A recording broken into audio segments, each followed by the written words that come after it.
बिस्मिल्लाहिर्रहमानिर्रहीम। अस्सलाम वालेकुम नाज़रीन कराम, मैं हूं मखदूम शहाबुद्दीन और आप देख रहे हैं मेरा फेसबुक और यूट्यूब चैनल। उम्मीद करता हूं आप सब लोग बखैर व आफियत होंगे और जहां भी होंगे अपने अहले खाना समेत खुश भी होंगे और महफूज भी। नाज़रीन कराम, एक जानिब तो ताकतवर हल्के इस वक्त एक दौराहे पर आ पहुंचे हैं और इस वक्त एक बहुत बड़ा फैसला करना है। यह फैसला ना सिर्फ पाकिस्तान के आने वाले दिन और आने वाले हालात की समत का तयन करेगा, बल्कि यह फैसला पाकिस्तान के ताकतवर हल्के आने वाले दिनों में किस जानिब खड़े होंगे वो फैसला भी करना है। इस सब के अंदर एक जानिब तो इलेक्शंस के हवाले से लाहौर हाई कोर्ट की जजमेंट आने के बावजूद पाकिस्तान तहरीक इंसाफ के साथ एक बहुत बड़ी वारदात की तैयारी कर ली गई है।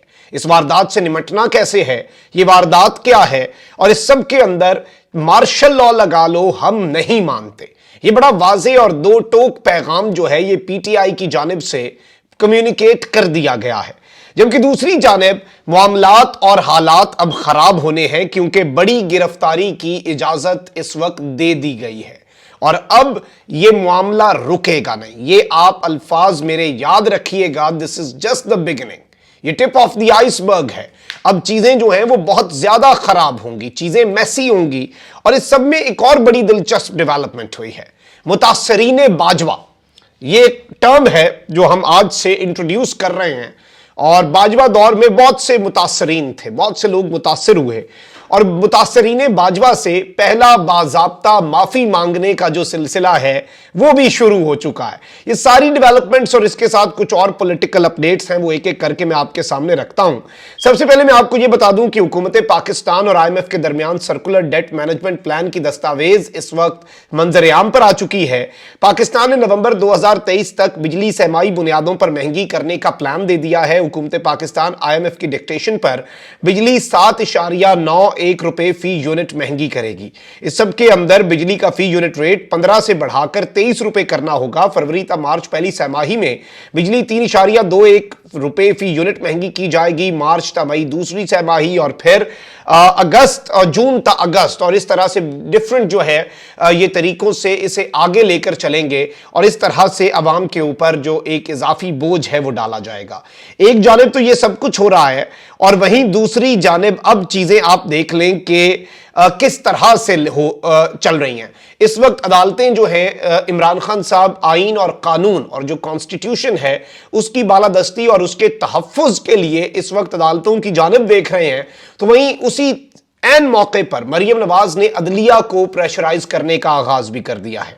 मुस्लिम लीग नून की चीफ ऑर्गेनाइजर और सीनियर नायब सदर मरियम नवाज ने कहा है कि इमरान खान के लिए एक तरफ जनरल फैज और दूसरी तरफ बाबा रहमत लगा हुआ था। अदलिया आज भी इन्हें खुली छूट दे रही है। इमरान के साथ एक सलूक और हमारे साथ दूसरा सलूक किया गया।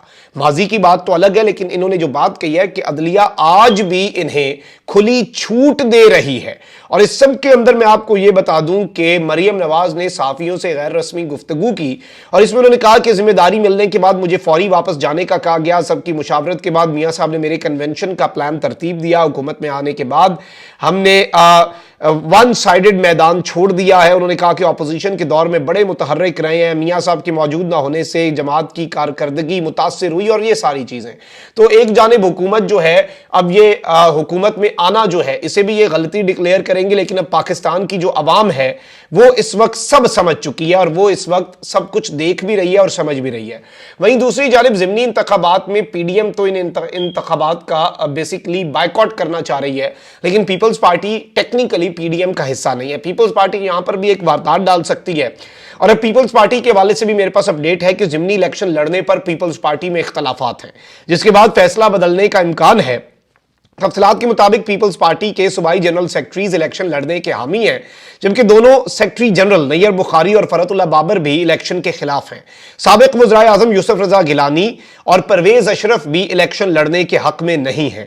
और इस सब के अंदर पीपल्स पार्टी के पार्लिमानी बोर्ड ने 16 मार्च के ज़िमनी इलेक्शन के लिए उम्मीदवार फाइनल कर लिए हैं। पार्टी टिकट के लिए 33 कौमी असम्बली के हल्कों के उम्मीदवारों की फहरिस्त चेयरमैन को इरसाल कर दी गई है और इस सब के अंदर उम्मीदवारों को 23 फरवरी جنوری سے پہلے ٹکٹ جاری ہونے ہیں، اور اس سب کے اندر ناظرین کرام یہ ساری چیزیں اپنی جگہ، لیکن اب پیپلز پارٹی جو ہے اب وہ اس کے اوپر دو اس وقت آپ کہہ لیں کہ اس وقت اسکول آف تھاٹس پائے جا رہے ہیں، کیونکہ شکست تو ہونی ہے، لیکن پیپلز پارٹی یہ چاہ رہی ہے کہ پی ڈی ایم کی باقی جماعتیں اگر ان الیکشنز کا بائیکاٹ کرتی ہیں تو یہ ایک بڑا بہتر موقع ہے اپنا ووٹ بینک سیکیور کرنے کا، اور ان کا ووٹ بینک بھی یا اینٹی عمران ووٹ چاہے وہ کم ہے یا زیادہ ہے لیکن اسے اپنے کھاتے میں ڈلوانے کا جو ایک موقع ہے، نادر موقع، یہ پیپلز پارٹی اس وقت ضائع نہیں کرنا چاہ رہی۔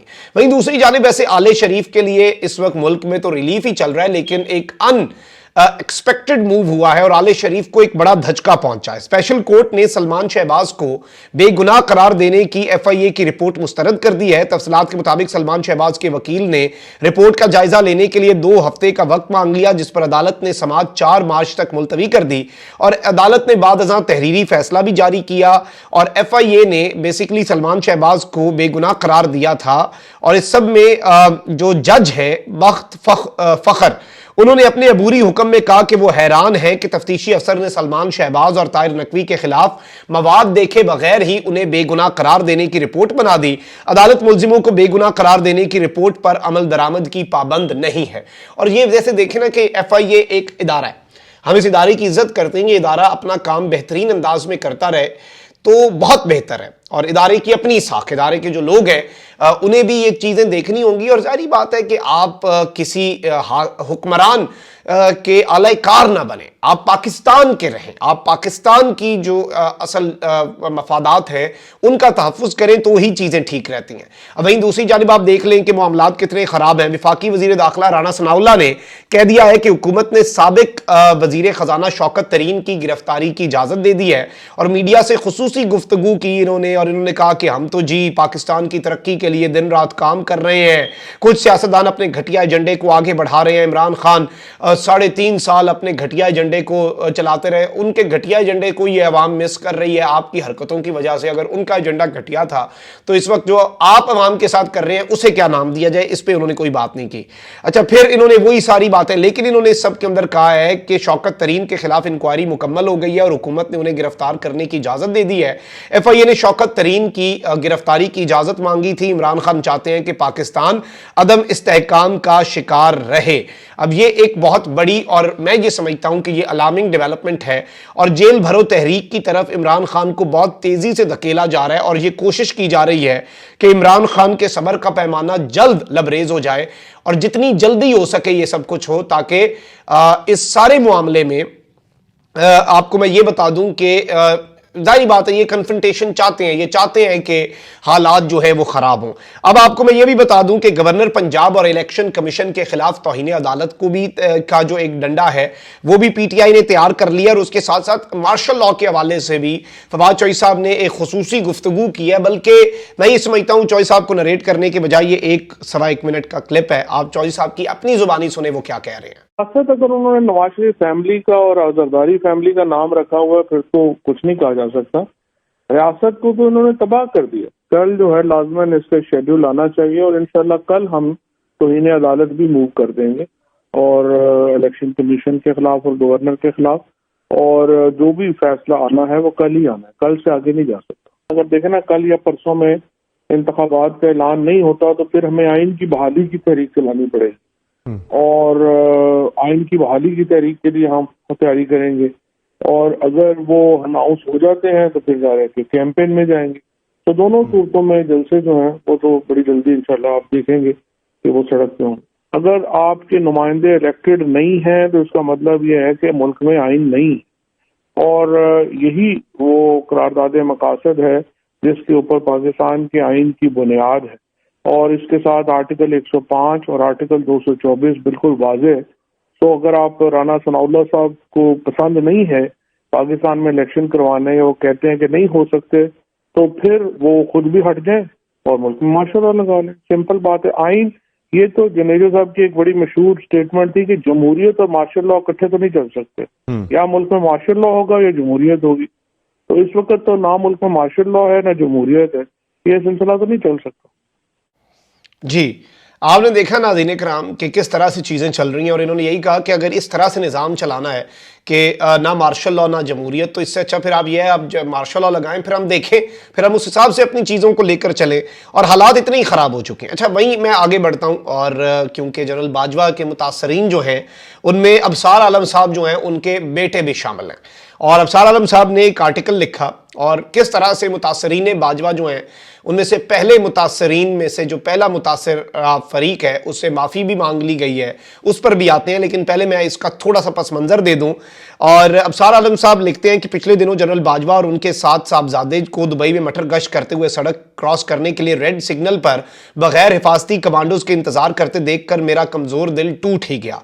कुछ ही हफ्तों पहले एक वक्त था कि वतन अजीज में पाक फौज के सिपा सालार के घर से निकलने से कई घंटे पहले शाहराहें बंद कर दी जाती थीं, जहां से शाही सवारी गुजरना होती थी। फौजी कमांडोज मशीन गनें उठाए सड़कों के दोनों अतराफ कतार अंदर कतार ऐसे इस्तादा खड़े होते थे कि फातेह मिस्र, यूनान, France, Spain, Switzerland, Belgium, Holland और बरतानिया रोमन शहंशाह जूलियस सीजर भी देख लेता तो ब्रूटस के खंजर के वार के बजाय हसद की आग में जल मरता। ये तंज़र इन्होंने लिखा है कि इतनी सिक्योरिटी होती थी। और ये लिखते हैं कि मार्च 2020 में मेरा बेटा मोहम्मद उमर अबसार अपना पहला क्रिकेट मैच देखने के लिए पिंडी स्टेडियम के सामने मरी रोड पर अपने कजन्स का इंतजार कर रहा था कि वो पहुंचे तो सब मिलकर इकट्ठे पीएसएल का मैच देखने स्टेडियम में दाखिल हो सकें। वहीं से उसने फोन पर अपने कजन्स को अपनी लोकेशन बताई कि वो कहां खड़ा है ताकि वो उसे आसानी से ढूंढ सकें। ये फोन कॉल करना उसका जुर्म ठहरी क्योंकि उसी दिन सिपा सालार आजम जनरल कमर जावेद बाजवा ने भी अपने लाडले बच्चों के साथ मैच देखने आना था। अभी फातेह कश्मीर बरास्ता वाशिंगटन साहब बहादुर के घर से निकलने में 2 घंटे बाकी थे, लेकिन मरी रोड पर हिफाजती इंतजामात ऐसे मुबालगा अमेज कि अमरीकी सदर भी देखे तो दांतों में उंगली दाब ले।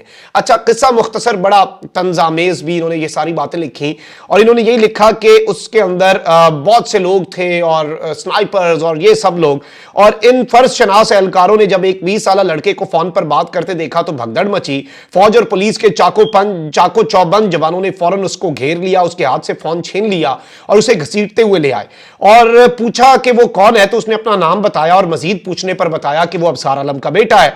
इस सब के अंदर उन्होंने कहा कि जब ये पता चला तो फौज और पंजाब पुलिस के 15-16 शेर जवान उसे धक्के देते एक बिल्डिंग में ले गए। अंदर जाकर वो सब उस निहत्ते नौजवान पर बल पड़े, घूंसों, थप्पड़ों, लातों और ठुड्डों से उसे मारना शुरू कर दिया और उसे उसका जुर्म बताते रहे कि तुम्हें नहीं पता था कि आर्मी चीफ आ रहे हैं और तुमने यहां खड़े होकर फोन पर बात करके सिक्योरिटी ब्रीच कर दी। बताओ वीवीआईपी मूवमेंट की किसे खबर दे रहे थे। इस सब के अंदर जब कमरे में धींगा मुश्ती के दौरान उसे मार रहे थे तो एक पुलिस वाले को होंठ पर जरा सी चोट आई और इनके बेटे पर इल्जाम लगा दिया गया और फिर जारी बात है कि उसे थाने लेके गए। रात को जब वो बेटा वापस आया तो वो इनसे धाड़े मार मार कर रोता रहा और इकलौता बेटा है, वो ट्रॉमा में है और उसकी जो मेंटल हेल्थ है वो बहुत ज्यादा अफेक्ट हुई और ये इंतहाई अफसोसनाक चीज है, ये नहीं होनी चाहिए और इसकी जितनी मजम्मत की जाए और उसे अभी तक उसकी ट्रीटमेंट चल रही है ताकि वो साइकोलॉजिकल ट्रॉमा से निकल सके। लेकिन इस सब के अंदर जो एक खुशाइन चीज हुई है, मैं समझता हूं कि इसकी बहुत ज्यादा तारीफ करनी चाहिए, ये एक मस्बत पेशरफ्त है।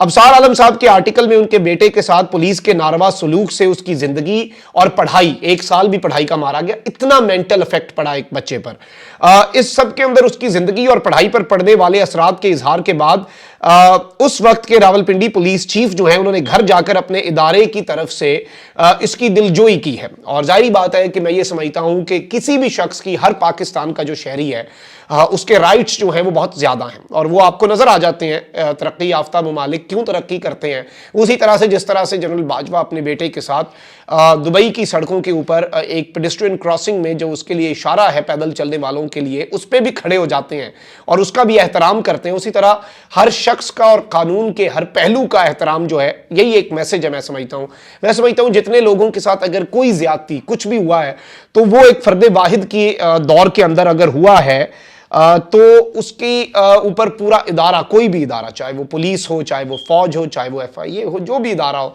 मैं समझता हूं उन्हें चीजों को ठीक कर लेना चाहिए और उस शख्स का, फर्द वाहिद का जो बोझ है, जिस तरह से अभी इन्होंने जाकर वो बोझ उठाने से इनकार कर दिया, वो बोझ ना उठाएं क्योंकि वो बोझ आपके कंधों को झुकाता चला जाएगा। If you know what I mean. अपना बहुत ख्याल रखें। अल्लाह निगहबान। पाकिस्तान जिंदाबाद।